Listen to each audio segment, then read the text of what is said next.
Hey, Stoney here with another game of Mechabellum. And in this game, we'll be witnessing a very high level, and we're talking about 2000 plus MMR game between two of the top players from the 201 server. On the bottom, we have Blue as an aerial specialist, starting with sledgehammers and crawlers. And of course, in the red, we have Rhino specialist with stormcrawlers and fans. Red is pretty popular. I think we've seen quite a few of his games on YouTube. I might have casted a few of his games as well. We lovingly call him the Blue here. And the Blue player here, he's also very popular in the 201 server.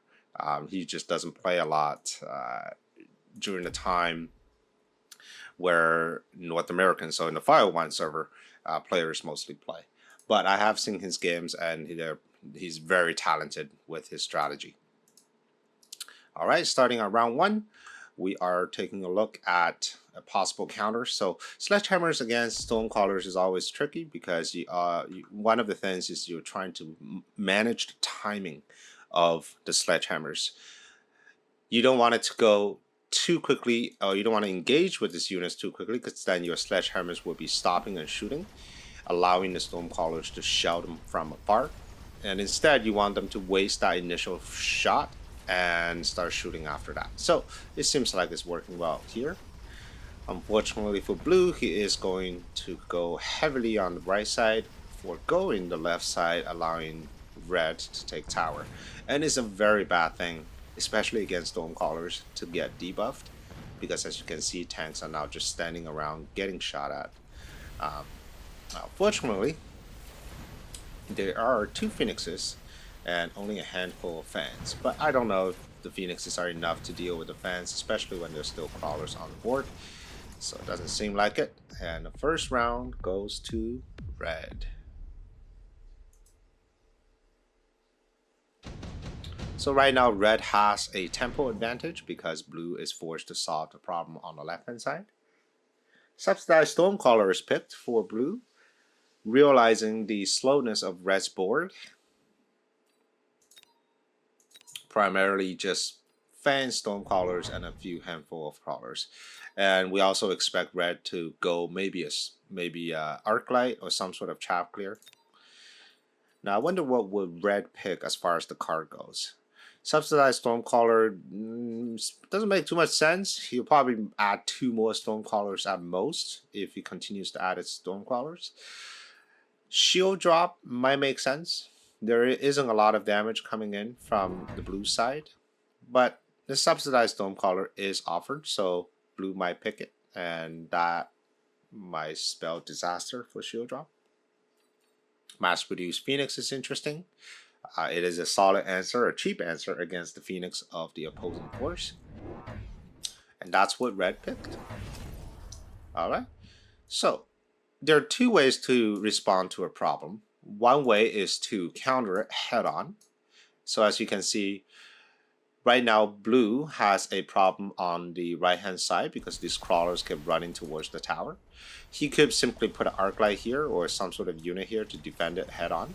And the other way is to divert the problem towards the strong side. So this is common in high level plays. Sometimes you don't want to invest too much resource just to defend a single squad of crawlers. And what Blue did is to put crawlers in the middle, drawing aggro from this pack of crawlers, so it's running towards the center. And once it's clear up the center, because it's now within the aggro radius of the army on the right, the crawlers will continue to run towards the right, therefore solving the problem of the tower.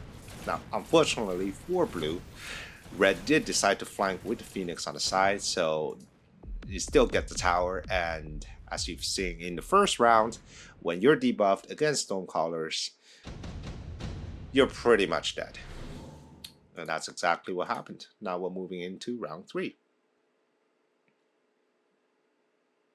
Starting at round 3, you can start to see the general strategy and what ultimately each board will go for in the very end.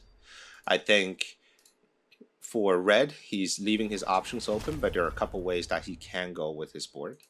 Of course, he has a significant amount of chaff here already. He is lacking chaff clear, however, so If he's going old school, he could be going with a Vulcan Phoenix with chaff support. Could work very well. Nowadays, Vulcan is not that popular. What is a bit more popular for this type of board could be arc lights, right? So, well, red decided to go Vulcan nevertheless. So let's see. And for blue is a bit unclear at the moment. I think blue, it has several areas that needs fixing, and of course the right hand side will remain to be a problem. And this is now a little bit tricky because if you start putting units down, the right hand side will get countered. And also right here, like the units might coming down this way now that there's units on the right hand side instead of being drawn to the middle. So this is a bit tricky. For red, he is keeping the Rhino or keeping the tempo up by putting down the Rhino. Red understand that he has a tempo advantage. He understands that this round blue will spend time and deployment to fix the problem. So why not add more problems? And this is a great problem to add because this Rhino will probably clear up a bunch of things. Actually, no, you know what? This Rhino might get shot down. No, it's still going to get to the tower, which means it's going to get debuff, and then the rest of the army is going to die here. Very unfortunate for blue. I think he just can't catch a break. He's always on the back foot and trying to figure out how to flip the board, how to introduce a problem that regains the tempo for blue. This is very unfortunate, and this is a big round too. This is a lot of unit, a lot of health, and also with the introduction of the giant. Yeah, this is gonna hurt.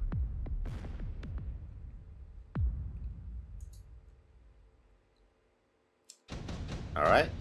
Now, last round, red did take a loan, which is interesting. I think in order to keep up the tempo, there was some sacrifices made, which means this round he is expected to be a little bit weaker. Now, what can blue do to kind of turn this over? Red picked the Scorpions. Scorpions are great against sledgehammers. The chaff clear with the Vulcan is also excellent. So once the Vulcan is, once the chaff is gone, whatever's left could be very difficult to deal with. Wasp gets picked. That's very interesting.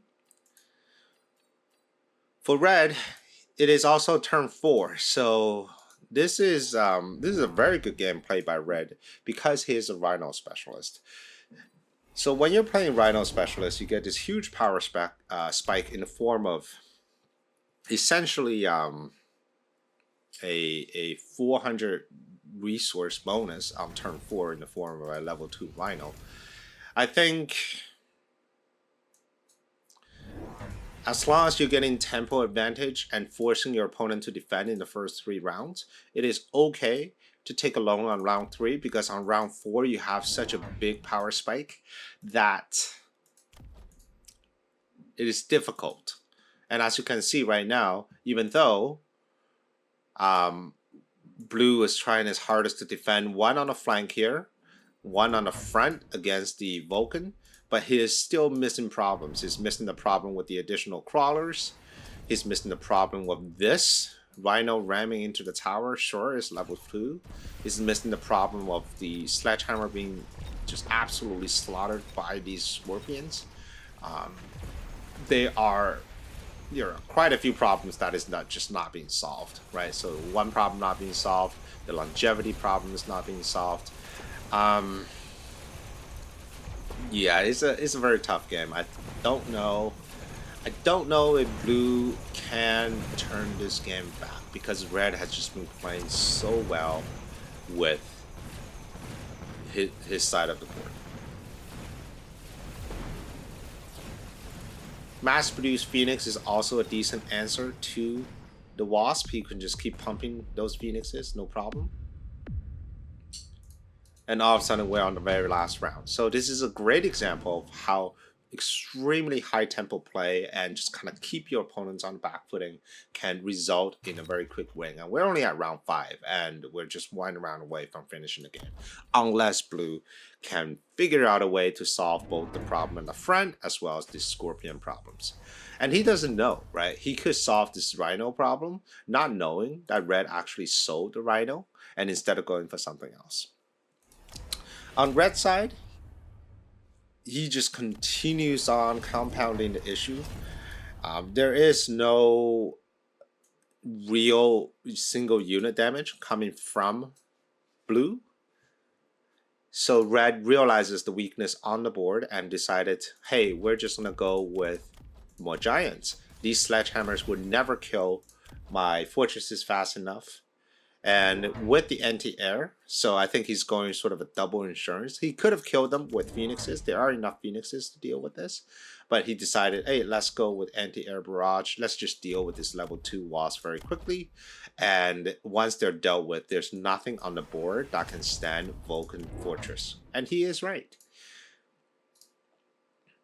So as you can see, red is always one step ahead of blue in this turn. In this game, even though blue is an extremely talented, high-ranking player, but I think just because he never had the opportunity to respond and add problem to the red's board, and that is GG. So I hope you enjoyed this game, and I hope to see you on the next one.